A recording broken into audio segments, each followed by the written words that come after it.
நண்பர்களுக்கு என் அன்பு வணக்கங்கள். ஓம் சாயனம்.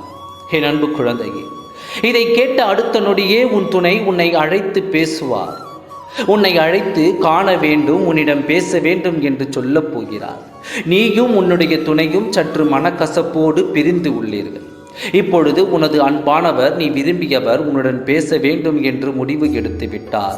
அவர் பேச வருகையில் நிச்சயம் நீயும் பேசிவிடு. முன்பு நடந்த மனக்கசப்புகளை மனதில் வைத்து கொண்டு அவரிடம் பேசாமல் இருக்காதே. அவருடைய வாயால் நீதான் என் உலகம், உன்னை விட்டு நான் வாழ மாட்டேன் என்று கூறப் போகின்றார். இந்த உலகில் பல நபர்கள் நீங்கள் இருவரும் சேரக்கூடாது என்று நினைத்து கொண்டிருக்கின்றார்கள். அவர்களின் மத்தியில் நீ உன்னுடைய வாழ்க்கையில் சிறப்பாக அமைத்து கொள்ள வேண்டும்.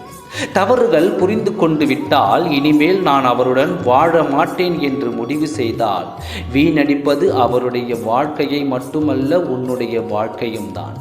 எனவே அத்தனை ஏற்றுக்கொண்டு அவரை புரிந்து கொண்டு அவருடன் முழுமையாக வாழ கற்றுக்கொள் குழந்தையே. அப்பொழுதுதான் உன் வாழ்க்கை மிகவும் சிறப்பாக அமைந்து கொள்ள முடியும்.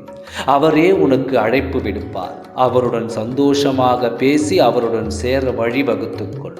அதுதான் உனக்கு மிகவும் நல்லது. ஓம் சாய்ராம். நன்றி, வணக்கம்.